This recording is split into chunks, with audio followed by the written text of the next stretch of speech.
திருப்பூர் மாவட்டம் பல்லடம் அருகே உள்ள சித்தம்பலத்தை அடுத்த விஐபி கோல்டன் நகரைச் சேர்ந்தவர் யூஜின். இவர் தனியார் நிறுவனத்தில் பணியாற்றி வருகிறார். இவரது மனைவி ஜெகதா கேத்தனூர் அரசு பள்ளியில் ஆசிரியையாக பணிபுரிந்து வருகிறார். இந்த மாதம் 6ஆம் தேதி தம்பதியினர் வேலைக்கு சென்றிருந்த நிலையில் அவர்களது வீட்டின் பூட்டை உடைத்து உள்ளே புகுந்த மர்ம நபர்கள் பீரோவில் இருந்த நகை மற்றும் பணத்தை கொள்ளையடித்துள்ளனர்.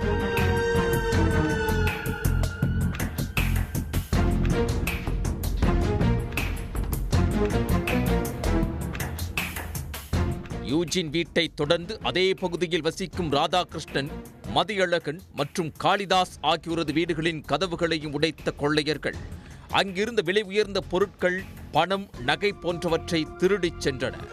மதியழகன் என்பவரது வீட்டில் கண்காணிப்பு கேமராக்கள் பொருத்தப்பட்டிருந்தன.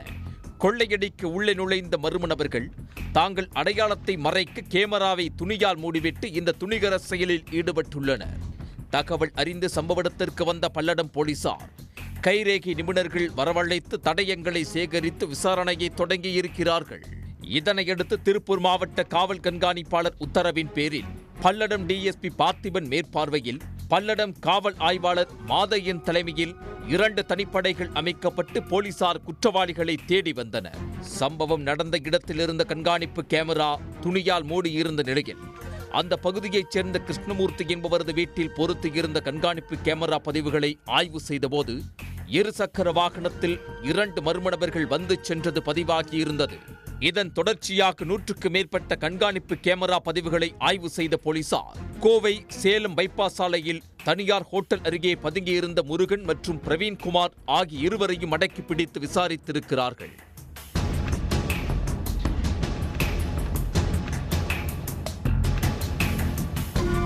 அவர்கள் அளித்த வாக்குமூலத்தில் பல்வேறு அதிர்ச்சி தகவல்கள் வெளிவந்திருக்கின்றன. கோவையைச் சேர்ந்த முருகன் மீது 30க்கும் மேற்பட்ட வழக்குகள் உள்ளன. தேனியைச் சேர்ந்த பிரவீன் மீது 15க்கும் மேற்பட்ட வழக்குகள் உள்ளன. சில வருடங்களுக்கு முன்பு முருகன் பழ வியாபாரம் செய்வதைப் போல கஞ்சா விற்று வந்திருக்கிறார். அந்த காலகட்டத்தில் கோவையில் வேலை செய்து வந்த பிரவீன் முருகனிடம் கஞ்சா வாங்குவது வழக்கம். அப்போது இருவருக்கும் இடையே பழக்கம் ஏற்பட்டுள்ளது. அதன் தொடர்ச்சியாக தேனியிலிருந்து பிரவீன் கஞ்சா வாங்கி வந்து முருகனிடம் கொடுக்க அதை விற்று இருவரும் பணத்தை பிரித்துக் கொண்டு சொகுசு வாழ்க்கை வாழ்ந்திருக்கிறார்கள். ஒரு கட்டத்தில் கஞ்சா விற்பனைக்கு கிடுபிடி அதிகரிக்கவே திருட்டு தொழிலில் ஈடுபடலாம் என இருவரும் முடிவு செய்திருக்கிறார்கள். முருகன் பழம் விற்பனை செய்வது போல வீடுகளை நோட்டமிட்டு தகவல் கூறுவார். பிரவீனும் மற்றொரு நபரும் வீட்டின் பூட்டை உடைத்து கொள்ளையடித்து வந்திருக்கிறார்கள். இந்த மாதம் 5ஆம் தேதி அவிநாசியில் உள்ள ஒரு வீட்டின் பூட்டை உடைத்து 50,000 ரூபாய் பணம், 6ஆம் தேதி பல்லடம் சித்தம்பலம் அருகே வீட்டின் பூட்டை உடைத்து 18 பவுன் நகைகளை இந்த மூவர் கூட்டணி திருடியது விசாரணையில் தெரிய வந்துள்ளது.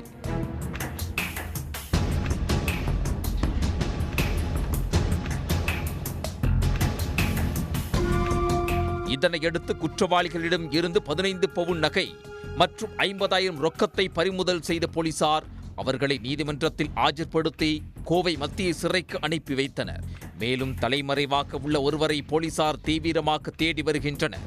கொள்ளை சம்பவம் நடந்த 3 நாட்களில் குற்றவாளிகளை பிடித்த காவல்துறை ஆய்வாளர் மாதையன் மற்றும் காவலர்களுக்கு பொதுமக்கள் பாராட்டுகளை தெரிவித்தனர்.